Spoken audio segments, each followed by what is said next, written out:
Assalamualaikum warahmatullahi wabarakatuh. Kali ini kita akan belajar tentang ekosistem.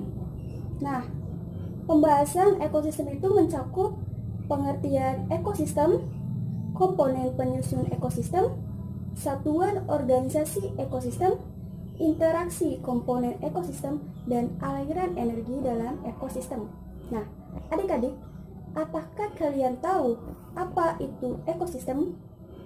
Ya, ekosistem itu ialah suatu satuan fungsional dasar yang menyangkut proses interaksi organisasi hidup dengan lingkungannya, atau biasa disebut dengan hubungan timbal balik antara makhluk hidup dengan lingkungannya.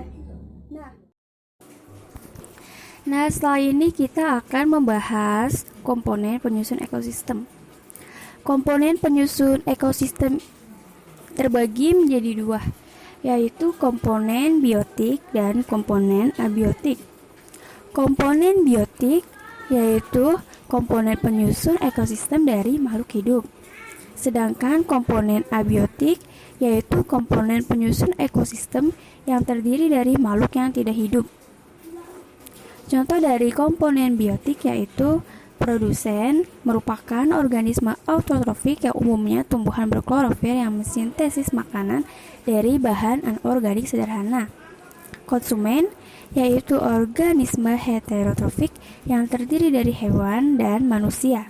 Pengurai, decomposer, contohnya itu ialah bakteri dan jamur. Nah, sedangkan contoh dari komponen abiotik yaitu ada suhu, cahaya, air, kelembapan, udara, garam-garam mineral, tanah, serta topografi. Nah, setelah ini kita akan membahas satuan organisasi dalam ekosistem. Satuan organisasi dalam ekosistem terdiri dari individu, populasi, komunitas. Individu yaitu organisme yang hidupnya itu berdiri sendiri dan secara fisiologinya itu bersifat bebas. Contohnya ada sebatang pohon mangga, seekor ayam. Populasi itu yaitu sekumpulan individu sejenis atau satu spesies yang menempati habitat tertentu dalam satu waktu tertentu. Contoh, sekumpulan kuda, sekumpulan sapi, sekumpulan zebra. Yang ketiga ada komunitas. Komunitas yaitu sekumpulan berbagai macam populasi makhluk hidup dalam wilayah tertentu. Contoh komunitas sawah seperti ada populasi padi, populasi tikus, populasi ular. Interaksi antar komponen ekosistem.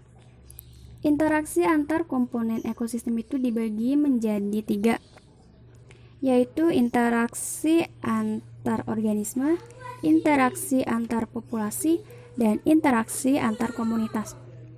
Langsung saja kita membahas interaksi antar organisme. Yang pertama ada netralisme. Netralisme yaitu hubungan antar organisme pada suatu habitat yang sama, di mana interaksi yang terjadinya itu tidak saling mengganggu satu sama lain. Contohnya itu ada interaksi antara kucing dan ayam tidak saling mempengaruhi karena mempunyai jenis makanan yang berbeda. Yang kedua ada predasi. Predasi yaitu bentuk hubungan antara mangsa dan pemangsa. Predator itu memiliki fungsi sebagai pengontrol populasi mangsa. Contohnya harimau dan rusa, kucing dan tikus. Yang ketiga ada simbiosis. Simbiosis yaitu bentuk hubungan antara dua makhluk hidup yang berbeda jenis dalam suatu makhluk hidup yang berbeda jenis dalam suatu ekosistem. Simbiosis itu dibagi menjadi 3 ya. Yang pertama ada simbiosis mutualisme, kedua komensalisme, 3 ada parasitisme. Langsung saja kita bahas pertama yaitu simbiosis mutualisme. Nah, simbiosis mutualisme itu bentuk hubungan antara organisme yang berbeda jenis yang saling menguntungkan.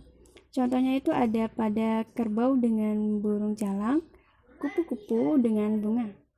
Nah, simbiosis komensalisme. Simbiosis komensalisme itu bentuk hubungan antara dua organisme yang berbeda jenis, di mana salah satu diuntungkan dan salah satunya itu tidak dirugikan.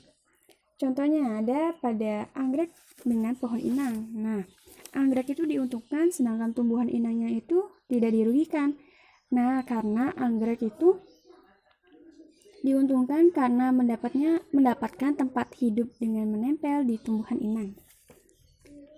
Setelah itu ada simbiosis parasitisme, yaitu bentuk hubungan antara dua organisme di mana yang satu diuntungkan tetapi yang lainnya itu dirugikan. Contohnya itu pada tali putri dengan inangnya. Nah, tumbuhan tali putri ini itu tidak berakar dan tidak menghasilkan makanan sendiri melalui proses fotosintesis, seperti halnya tumbuhan hijau. Nah, ia itu hanya melilitkan sulurnya lalu menghisap saripati makanan dari tumbuhan inang. Selanjutnya ada antibiotis. Antibiotis yaitu hubungan antar organisme di mana dalam interaksinya salah satu organisme mendapatkan keuntungan dengan menghambat pertumbuhan dan mengakibatkan kerugian bagi organisme. Contohnya itu ada pohon gamal dan kamboja yang mengeluarkan senyawa beracun sehingga rumput di sekitarnya itu tidak tumbuh. Yang kedua ada interaksi antar populasi. Langsung saja kita membahasnya ya. Yang pertama ada kompetisi. Kompetisi yaitu interaksi yang menyebabkan persaingan pada kedua individu.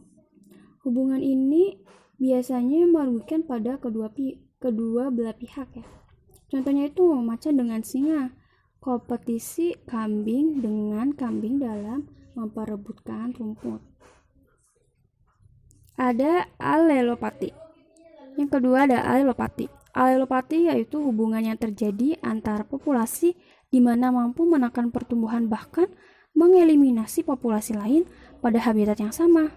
Nah, interaksi ini sama halnya dengan antibiotis. Namun, pada alelopati itu melibatkan interaksi populasi. Contohnya itu ada di sekitar pohon walnut, jarang ditumbuhi tumbuhan lain karena tumbuhan ini menghasilkan zat yang bersifat racun atau toksis. Nah, yang ketiga ada interaksi antar komunitas. Interaksi ini terjadi lebih kompleks dibandingkan interaksi yang terjadi antar organisme dan populasi yang berbeda. Pada suatu habitat disebut komunitas lainnya. Contohnya itu ada interaksi komunitas sungai.